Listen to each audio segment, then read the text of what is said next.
Hello बच्चों, स्वागत है आपका आपके अपने चैनल कैटिनेशन एकेडमी पर। मैं हूं आपका मेंटर विकास सर और हम पढ़ रहे थे एक चैप्टर जिसका नाम था कार्बन एंड इट्स कंपाउंड। और लास्ट वीडियो में मैं आपको बता चुका था क्या, कोवैलेंट बॉन्ड्स। कोवैलेंट बॉन्ड्स मैंने आपको बताए थे, इसकी डेफिनेशन बताई थी और इसके कुछ इलेक्ट्रॉन डॉट स्ट्रक्चर मैंने आपके साथ शेयर किए थे कि इसको कैसे करते हैं। तो उसी को मैं थोड़ा सा आगे बढ़ाता हूँ। आज मैं कुछ और एग्जाम्पल्स लूँगा आपको और बताऊंगा कि कैसे इलेक्ट्रॉन डॉट स्ट्रक्चर्स बनते हैं।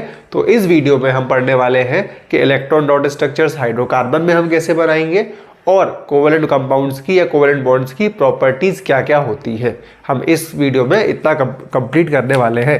तो आइए स्टार्ट करते हैं। अगर मेरे से बात की जाए, मुझे CH4 क्या है, ये इसको अपन बोलते हैं मीथेन। क्या कैसे आता है ये नाम मैं आगे आपको बताने वाला हूँ।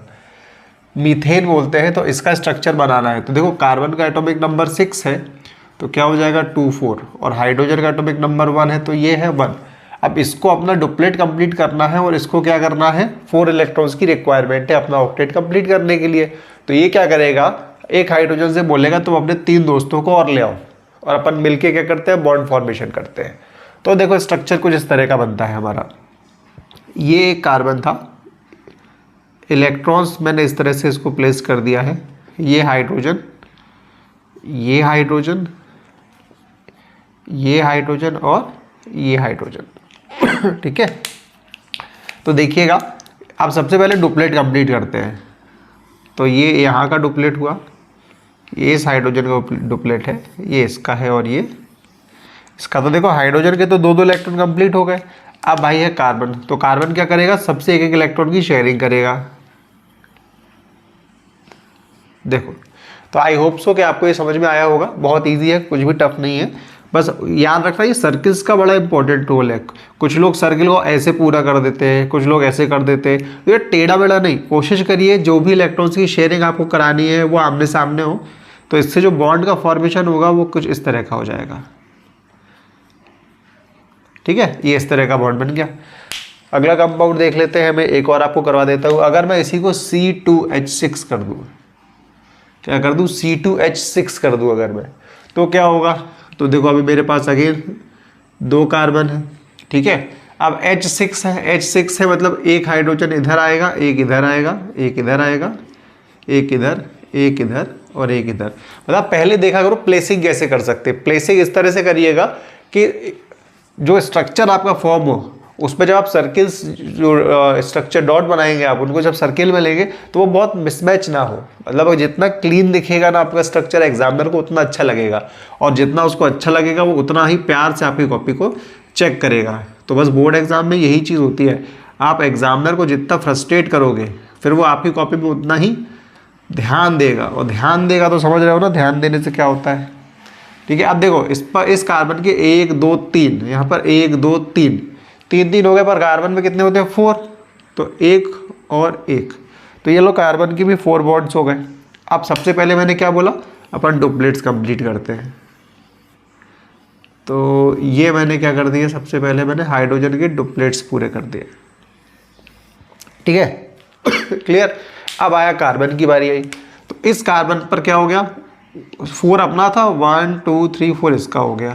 तो ये आया इधर से। अब ये कार्बन तो अकेला नहीं रहेगा ना, इसको भी तो अपना ऑक्टेट कंप्लीट करना है। तो ये ऑक्टेट कंप्लीट करने के लिए ये इधर से ये शेयरिंग करेगा। ठीक है, तो अब जो स्ट्रक्चर फॉर्म होगा वो कुछ इस तरह का होगा। देखो C, single bond C, H H H H H H। तो ये हो गया आपका किसका, C2H6। इसको अपन ईथेन बोलते हैं। ईथेन का स्ट्रक्चर है। क्या है ये बेटा, ईथेन का स्ट्रक्चर है। ठीक है, अगर इसी में मैं आपको बोलूँ तीसरा स्ट्रक्चर मैं आपको बना देता हूँ, C2H4 का। अब देखो मैंने यहाँ पर क्या कर दिया, हाइड्रोजन कम कर दिया, तो बहुत ज़्यादा दिक्कत नहीं होगी। आई होप आप इजीली समझ जाओगे। ये देखो कार्बन कार्बन, यहाँ मैं एक हाइड्रोजन ले लेता हूँ, यहाँ एक हाइड्रोजन ले लेता हूँ, यहाँ ले लेता हूँ, यहाँ ले लेता हूँ। ऐसे कर सकते हैं। वैसे आप चाहो तो इसको यहाँ ले लो, इसको यहाँ ले लो, कहीं भी ले लो, उससे कोई दिक्कत नहीं है। ठीक है, तो 1 इलेक्ट्रॉन की शेयरिंग, 1 इलेक्ट्रॉन की शेयरिंग। ठीक है, ये 1 इलेक्ट्रॉन की शेयरिंग और ये 1 इलेक्ट्रॉन की शेयरिंग। तो पहले तो शेयरिंग शेयरिंग दिखा दो। तो अब कार्बन देखो 2 इलेक्ट्रॉन्स इधर 2 इलेक्ट्रॉन्स इधर, तो अब कार्बन के पास टोटल इलेक्ट्रॉन कितने होने चाहिए 4। भाई देखो अब कार्बन का इलेक्ट्रॉन 4 हो गया। तो अब देखो पहली फुर्सत में क्या किया मैंने, हाइड्रोजन का डुप्लेट कंप्लीट कर दिया, ठीक है। और दूसरी फुर्सत में मैं क्या करूंगा, इसका ऑक्टेट कंप्लीट करूंगा। तो देखो 4 5 6 7 8, यहाँ 4 5 6 7 8, तो ये हो गया क्या आपका डुप्लेट कंप्लीट। अब देखिएगा शेयरिंग में कितने इलेक्ट्रॉन आ गए, शेयरिंग में आ गए 4 electron. 2 electrons is equal to 1 covalent bond, ठीक है। तो 4 electron is equal to 2 covalent bond. तो इसका जो स्ट्रक्चर बनेगा वो कुछ इस तरह से बनेगा, C double bond C H H H H, ठीक है। तो ये बन गया। अब हम इसको यहाँ ना लिख के यहाँ भी लिखेंगे तो भी हमें कोई दिक्कत नहीं है, समझ गए। तो इसका कोई फर्क नहीं पड़ता कि इसको इधर इधर इधर लगा रहे हो, स्ट्रक्चर बस थोड़ा सा आपको देखना है कि जब आप शेयरिंग कर रहे हो तो इसमें ज़्यादा प्रॉब्लम आपको फेस करने को ना मिले, ठीक है। ट्रिपल बॉन्ड के केस में अगर करना हो तो ट्रिपल बॉन्ड के लिए हमारा जो फॉर्मूला होता है बेटा वो होता है C2H2। क्या होता है C2H2। तो आप समझिएगा मेरे पास कितने कार्बन है, यहाँ पर 2 कार्बन है। हाइड्रोजन कितने हैं, 2 हाइड्रोजन है, ठीक है। तो एक इसका इलेक्ट्रॉन, एक इसका इलेक्ट्रॉन, एक इसका इलेक्ट्रॉन और एक इसका इलेक्ट्रॉन। तो अब कार्बन के बीच में आपस में कितने बॉन्ड्स की शेयरिंग होना दिख रही है अपन को, 6 इलेक्ट्रॉन्स ना, क्योंकि कार्बन के इलेक्ट्रॉन्स की फिलिंग करनी है। तो देखो मैं एक बहुत अच्छा तरीका बता रहा हूँ, जितने हाइड्रोजन दिए हों आपको, जितने हाइड्रोजन आपको दिए हों, आप उनकी शेयरिंग के हिसाब से इलेक्ट्रॉन उनके सामने लगा दीजिए, और बाकी जो बचेगा, बट ऑब्वियस सी बात है कि फिर वो कार्बन कार्बन के बीच में शेयरिंग में जाने वाला है, ठीक है। तो ये हाइड्रोजन का डुप्लेट, यहाँ ये हाइड्रोजन का डुप्लेट। अब आते हैं अपन कार्बन पर। तो कार्बन देखो 2 इलेक्ट्रॉन्स यहाँ से शेयर करेगा 3, तो हो गया 5, 5 + 3 8। तो ये इस तरह से कुछ बनेगा स्ट्रक्चर। इसी तरह ये वाला भी सेम, इधर से 3 उठाएगा, इधर से 2 उठाएगा, और ये इस तरह से इसका ऑक्टेट कंप्लीट हो जाएगा। तो देखो अब 3 इलेक्ट्रॉन्स, यहाँ पर कितने 6 इलेक्ट्रॉन्स। 6 इलेक्ट्रॉन्स का मतलब कितना है 3 कोवैलेंट बॉन्ड। कितना 3 कोवैलेंट बॉन्ड। थोड़ा गड़बड़ लिख दिया मैंने, सही कर देता हूँ, 3 कोवैलेंट बॉन्ड, ठीक है। तो अब जो स्ट्रक्चर बनेगा वो कुछ इस तरह से बनेगा CH। तो ये आपका यहाँ पर क्या हो गया, ट्रिपल कोवैलेंट बॉन्ड। क्या हो गया मेरे भाई, ट्रिपल कोवैलेंट बॉन्ड हो गया, ठीक है। तो होप कि आपको हाइड्रोकार्बन, अब इसमें से किसी भी तरह का स्ट्रक्चर आपको दे दे, सपोज इस तरह का स्ट्रक्चर आपको दे दिया जाए कि C2H5OH या CH3COOH, या मैं आपको दे दूँ अगर दूसरा तीसरा कंपाउंड एक CH3COCH3। तो अगर ऐसे कंपाउंड्स आपको दे दिए जाएं और आपको बोला जाए कि इनके इलेक्ट्रॉन डॉट स्ट्रक्चर बनाने हैं, तो भी आप कर सकते हो। आपको कुछ नहीं करना, आपको सिर्फ सारे एलिमेंट्स के जो इलेक्ट्रॉन्स होते हैं उनकी शेयरिंग को थोड़ा सा ध्यान में रखना है, ठीक है। तो आप इजीली कर सकते हो। चलिए एक नई चीज़ पढ़ते हैं। एक टर्म होता है होमो एटॉमिक मॉलिक्यूल, ठीक है, और एक टर्म होता है हेट्रो एटॉमिक मॉलिक्यूल। अब ये क्या होते हैं ये एक बार अपन देख लेते हैं, क्योंकि ये आपको पूछा जा सकता है। तो देखो होमो एटॉमिक का मतलब होता है कि only one kind of atom, अगर एक ही तरह के एटम से मिलकर मॉलिक्यूल बन रहा है तो वो कहलाएगा होमो एटॉमिक मॉलिक्यूल। और एक से ज़्यादा अगर टाइप के एटम्स मिलकर एक मॉलिक्यूल का फॉर्मेशन कर रहे हैं तो हम बोलेंगे, उसको बोलेंगे क्या, हेट्रो एटॉमिक मॉलिक्यूल्स। तो हम यहाँ पर सिंपल लिख सकते हैं कि molecules made up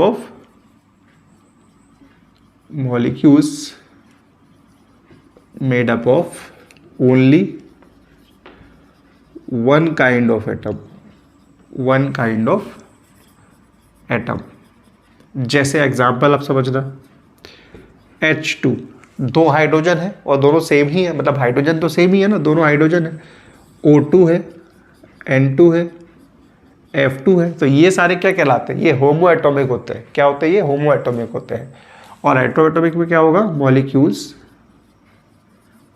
made up of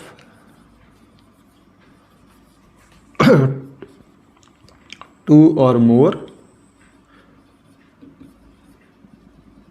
different atoms, एक या एक से ज़्यादा डिफरेंट एटम्स जो होंगे उनसे अगर मिलकर होंगे, जैसे CO2, H2O, CaCO3, H2SO4, तो ये सब क्या है, ये हमारे क्या है बेटा, ये हेट्रो एटॉमिक मॉलिक्यूल्स है। क्या है ये, हेट्रो एटॉमिक मॉलिक्यूल्स है। क्लियर है? तो होप सो कि ये समझ में आया होगा। सेम काइंड ऑफ एटम से बनेगा तो वो, और हेट्रो का तो मतलब ही होता है सॉरी, हेट्रो का तो मतलब ही होता है क्या, डिफरेंट काइंड ऑफ एटम्स। ठीक है, नोट करो। अपन अब इसके बाद अपन प्रॉपर्टीज और इसकी देख लेते हैं कोवैलेंट कंपाउंड्स की। हमारी पहली प्रॉपर्टी है फिजिकल स्टेट। कौन सी है, फिजिकल स्टेट। फिजिकल स्टेट, तो फिजिकल स्टेट में हमको देखना है कि जो कोवैलेंट कंपाउंड्स होते हैं वो occurs in all three state, occurs in all three state. और वो थ्री स्टेट क्या होती है बेटा, ये होती है हमारी सॉलिड, लिक्विड एंड गैस। तो देखो, अगर मैं बात करूँगा सॉलिड स्टेट में, तो सॉलिड स्टेट में हमारा एग्जांपल होगा आयोडीन। क्या होगा बेटा, आयोडीन। लिक्विड स्टेट में क्या होगा, ब्रोमाइन, या इसको ब्रोमीन बोलते हैं। और गैस में आपका क्या होगा बेटा, क्लोरीन। ठीक है, तो ये हो गया। दूसरी प्रॉपर्टी है बेटा अपनी, वो है कंडक्टिविटी। क्या होती है बेटा, कंडक्टिविटी। तो कंडक्टिविटी में क्या होगा भाई, कोवैलेंट कंपाउंड में क्या होते हैं, चार्जेस तो होते नहीं है, कोई आयनिक कंपाउंड्स इलेक्ट्रॉन ट्रांसफर करते हैं। तो ये कैसे होते हैं, ये नॉन पोलर होते हैं, नॉन पोलर होते हैं, तो इस वजह से they do not conduct electricity. तो दे आर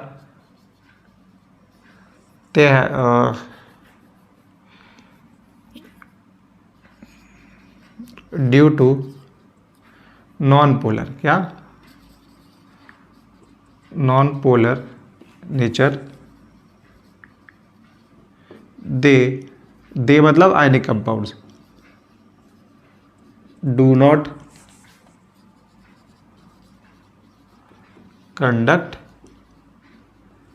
इलेक्ट्रिसिटी। बट यहाँ एक्सेप्शन है भाई, हमारा एक्सेप्शन है, आगे हम पढ़ेंगे ग्रेफाइट। क्या है ग्रेफाइट, ग्रेफाइट क्या करता है, इलेक्ट्रिसिटी को कंडक्ट करता है। ठीक है, तीसरी प्रॉपर्टी हो गई हमारी बेटा melting and boiling point, melting and boiling point. तो देखो भाई, इनके बीच में जो इलेक्ट्रोस्टैटिक फोर्स ऑफ अट्रैक्शन होता है, तो वो तो हम कह ही नहीं सकते कि इलेक्ट्रोस्टैटिक, क्योंकि वो सिर्फ आयनिक में होता है। यहाँ पर हम क्या कहें, इंटरमॉलिक्यूलर फोर्स ऑफ अट्रैक्शन। यहाँ क्या बोलेंगे, इंटरमॉलिक्यूलर फोर्स ऑफ अट्रैक्शन। तो हम क्या बोलेंगे कि इनके जो बॉइलिंग और मेल्टिंग पॉइंट होते हैं वो लो होते हैं। लो होते हैं क्यों होते हैं, due to weak intermolecular force of attraction. भाई आयनिक कंपाउंड में स्ट्रांग होता है क्योंकि वहाँ पर क्या होता है, कंप्लीट इलेक्ट्रॉन ट्रांसफर होता है, यहाँ पर सिर्फ म्यूचुअल शेयरिंग होती है इलेक्ट्रॉन की। म्यूचुअल शेयरिंग होने की वजह से इनके जो इंटरमॉलिक्यूलर फोर्स ऑफ अट्रैक्शन होते हैं वो थोड़े वीक होते हैं। तो अपन क्या बोलेंगे, low, have low melting point and boiling point. और रीजन क्या है, due to weak intermolecular force of attraction, force of attraction. भाई देखो यार, पढ़ तो सभी रहे, पढ़ना सभी को है। वो बच्चा भी पढ़ रहा है जो 65% लाएगा, वो बच्चा पढ़ रहा है जो 95% लाएगा, और वो बच्चा भी पढ़ रहा है जो फेल होने वाला है। फेल होने में ज़्यादा मेहनत लगती, बहुत ध्यान लगाना पड़ता है भाई कि कैसे बिल्कुल ना पढ़ा जाए। भाई बिल्कुल ना पढ़ा जाए, यही तो इम्पोर्टेंट है, तभी तो फेल हो पाओगे। अगर थोड़ा सा भी पढ़ लिया तो पास नहीं हो जाओगे। अगला है सॉल्युबिलिटी। तो देखो भाई जो भी कोवैलेंट कंपाउंड्स हमारे होते हैं, जो भी कोवैलेंट कंपाउंड्स हमारे होते हैं वो कैसे होते हैं, बेसिकली नॉन पोलर होते हैं, है ना। तो ये जो पोलर सॉल्वेंट्स होते हैं, पोलर सॉल्वेंट कैसा है, वाटर है हमारा, ठीक है। तो उसमें ये इनसॉल्युबल होते हैं। तो हमारे जो कोवैलेंट कंपाउंड्स होते हैं वो insoluble in polar solvents, polar solvent like water, but soluble in polar solvents, soluble in polar solvent या organic solvent, soluble in non polar solvent, non polar, या इसी को मैं बोलता हूँ organic solvents, organic solvents like ether, benzene, CCl4, ये carbon tetrachloride होता है, पेट्रोल एक्सेट्रा। ठीक है, तो याद रखना। अब यहां पर हमें पढ़ना है एक एक्सेप्शन। क्या पढ़ना है हमको बेटा? एक एक्सेप्शन। और एक्सेप्शन ये है कि जो हमारा इथेनॉल होता है C2H5OH, that is your ethanol, formula नहीं नाम लिख देता हूँ, चलो। इथेनॉल हुआ, यूरिया हुआ, कार्बोहाइड्रेट हुआ, ये सब क्या है? ये सब क्या है? ये कोवेलेंट कंपाउंड। ये सब क्या है? ये कोवेलेंट कंपाउंड है। ठीक है, अब देखो ध्यान देना, ध्यान दीजिएगा। Ethanol, urea and carbohydrates are covalent compounds, but still they are dissolve in, they can dissolve in water. फिर से देखना, ethanol, urea and carbohydrates are covalent compounds, but they can dissolve in water. How? है ना? तो अब उसका reason है बेटा, यहां पर एक टर्म होता है हाइड्रोजन बॉन्डिंग, एक टर्म होता है हाइड्रोजन बॉन्डिंग। तो मैं अब यहां बोल सकता हूं कि इथेनॉल, ड्यान से सुनते जाना, ethanol, urea, carbohydrate can dissolve in water due to hydrogen bonding, due to hydrogen bonding. बस इतना लिखना है हमको। ठीक है, तो हम क्या बोलेंगे? Are covalent compounds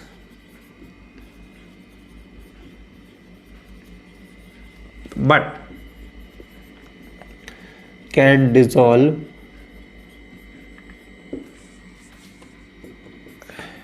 in water